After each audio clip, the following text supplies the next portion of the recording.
ত্রাণ দিতে গিয়ে গত সোমবারই আক্রান্ত হয়েছিলেন বিজেপি বিধায়ক শঙ্কর ঘোষ।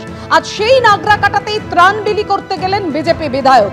তিনি সেখানে গিয়ে ত্রাণ বিলি করেন, যেখানে আক্রান্ত হন সেখানে গিয়ে ত্রাণ বিলি শঙ্কর ঘোষের। শঙ্কর ঘোষের সঙ্গে ছিলেন কালচিনির বিজেপি বিধায়ক বিশাল লামা। নাইলে দুষ্কৃতীরা ভাবত ভয় পেয়েছে। প্রতিক্রিয়া শঙ্কর ঘোষের।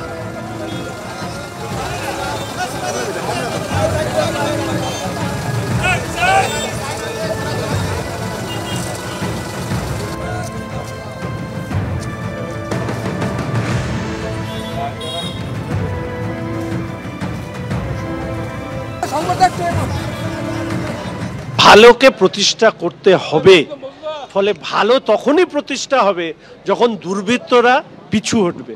ফলে যারা এখানে প্রাণে মারার চেষ্টা করেছিল এই নাগরাকাটাতে, সেখানে এসে ত্রাণ দেওয়ার একটাই কারণ, একটাই বার্তা দেওয়া, দুর্বৃত্তদের কোনো ছাড় নেই।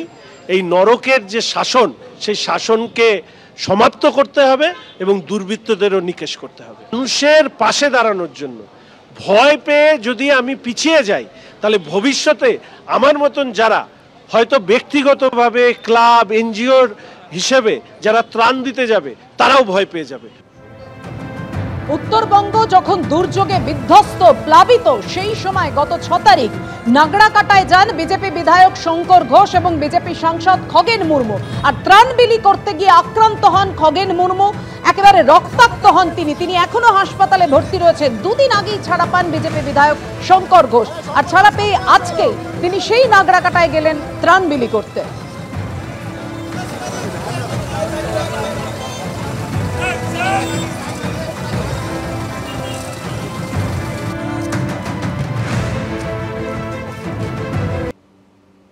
রাজ্য সরকারকে অন্ধকারে রেখে জল ছাড়ার অভিযোগ তুলে বারবার ডিভিসিকে নিশানা করছেন মুখ্যমন্ত্রী। বৃহস্পতিবার পাঞ্চেতের সামনে আইনমন্ত্রী মলয় ঘটকের নেতৃত্বে বিক্ষোভ অবস্থান করে তৃণমূল। পাল্টা বিজেপির বক্তব্য, মানুষের ভোট নিয়ে সরকার করবে তৃণমূল, আর জনগণের প্রতি কোনো দায়বদ্ধতা থাকবে না, এটা হতে পারে না। মাঝে 3 দিনের ব্যবধান। মাইথানের পর এবার ঝাড়খণ্ডে ডিভিসির পাঞ্চেত ড্যামের কাছে বিক্ষোভ দেখালো তৃণমূল।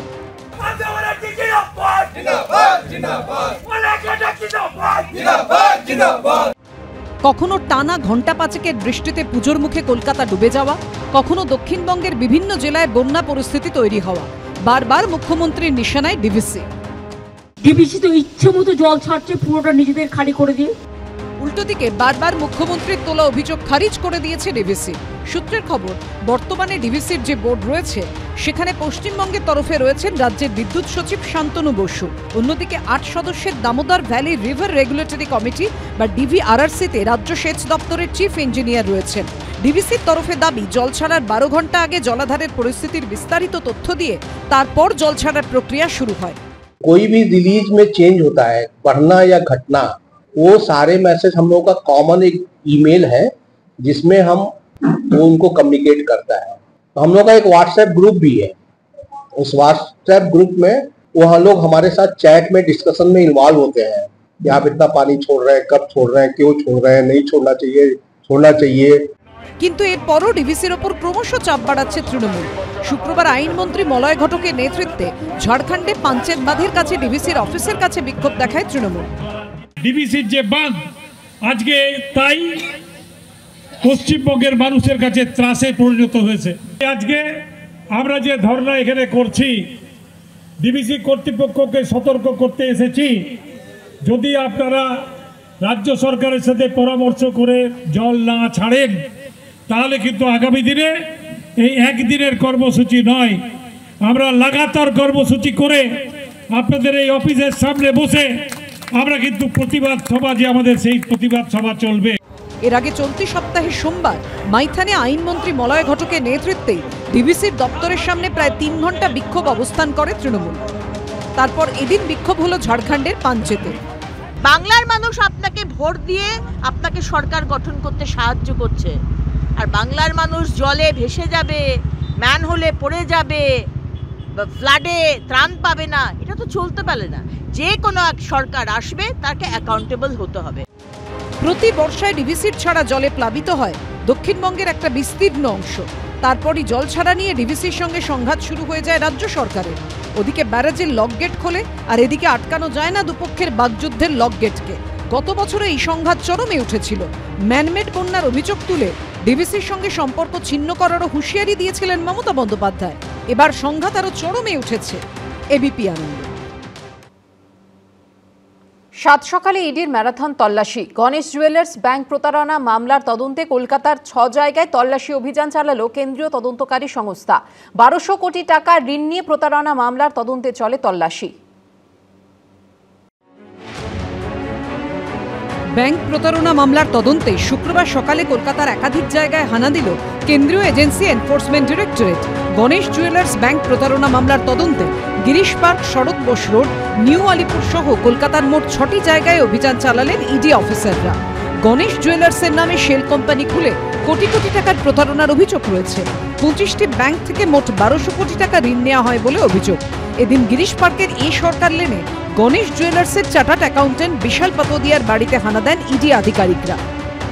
আমরা যেখানে এই মুহূর্তে রয়েছি গিরিশবাগ থানা এলাকার 8 সরকার লেন, ঠিক সেখানের সেকেন্ড ফ্লোরের একটি আবাসনের ফ্ল্যাটে এই মুহূর্তে কিন্তু অভিযান চালাচ্ছে এনফোর্সমেন্ট ডাইরেক্টরেটের আধিকারিকেরা।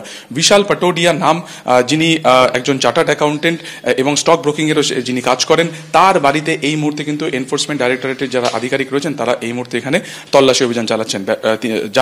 যিনি অভিযুক্ত মূলত তিনি এই মুহূর্তে বাড়ির ভেতরেই রয়েছেন। কিছুক্ষণ আগে গিরিশবাগ থানার অফিসাররা তারাও এখানে আসেন এবং যাবতীয় নথিপত্র সবটাই কিন্তু খতিয়ে দেখা হচ্ছে।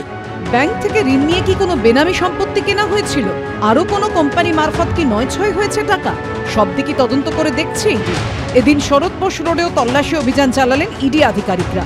বৃহস্পতিবার সকালে 85 শরৎ বোস রোডের জ্যোতিবিহার আবাসনে পৌঁছে যান তারা। ভবানীপুর থানা এলাকার এই আবাসনেরই 3 তলায় থাকেন চার্টার্ড অ্যাকাউন্টেন্ট আদিত্য ধানুকা। গণেশ জুয়েলার্সের বিরুদ্ধে ব্যাংক প্রতারণা মামলায় এখানেও তল্লাশি চালায় ইডি।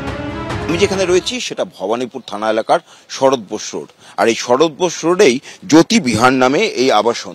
85A শরৎ বোস রোডের ঠিকানা। আর এই জ্যোতি বিহারের 3 তলাতেই থাকেন আদিত্য ধনুকা নামে একজন চার্টার্ড অ্যাকাউন্টেন্ট, এবং সেই চার্টার্ড অ্যাকাউন্টেন্টের ঘরেই ইডি আধিকারিকরা তল্লাশি অভিযান চালাচ্ছেন। এই দিনই নিউ আলিপুরের একটি ঠিকানাতেও হানা দেয় এনফোর্সমেন্ট ডিরেক্টরেট। সুকান্ত মুখোপাধ্যায়, ব্রতদীপ ভট্টাচার্য, প্রকাশ সিনহার রিপোর্ট, এবিপি আনন্দ। রাজ্যের সব টোটোকে অস্থায়ী এনরোলমেন্ট নম্বর দিয়ে রেজিস্ট্রেশনের সিদ্ধান্ত নিল পরিবহন দফতর। কিউআর কোড দেওয়া স্টিকার লাগানো হবে সব টোটোর গায়ে। চিহ্নিতকরণের কাজ শেষ হওয়ার পর টোটো চলার রাস্তা বেছে দেওয়া হবে বলে জানিয়েছেন পরিবহন মন্ত্রী স্নেহাশিস চক্রবর্তী। পুলিশ, পরিবহন দফতর এবং ইউনিয়ন মিলে 13 অক্টোবর থেকে 13 নভেম্বরের ডেডলাইনের মধ্যে চিহ্নিতকরণ প্রক্রিয়া শেষ করবে বলে জানানো হয়েছে। অনলাইনের পাশাপাশি কিছু সরকারি সহায়তা কেন্দ্র থেকেও করা যাবে প্রক্রিয়াটি। 30 নভেম্বরের মধ্যে নাম রেজিস্ট্রেশন করানো বাধ্যতামূলক। যারা করবেন না তাদের টোটো রাস্তায় চলতে দেওয়া হবে না বলে জানিয়েছে পরিবহন দফতর। রাজ্য সরকারকে অন্ধকারে রেখে ভবিষ্যতে আর কোনো লোকাল ভেন্ডার বা ম্যানুফ্যাকচারিং কোম্পানি টোটো তৈরি বা বিক্রি করতে পারবে না বলে জানিয়েছেন পরিবহন মন্ত্রী।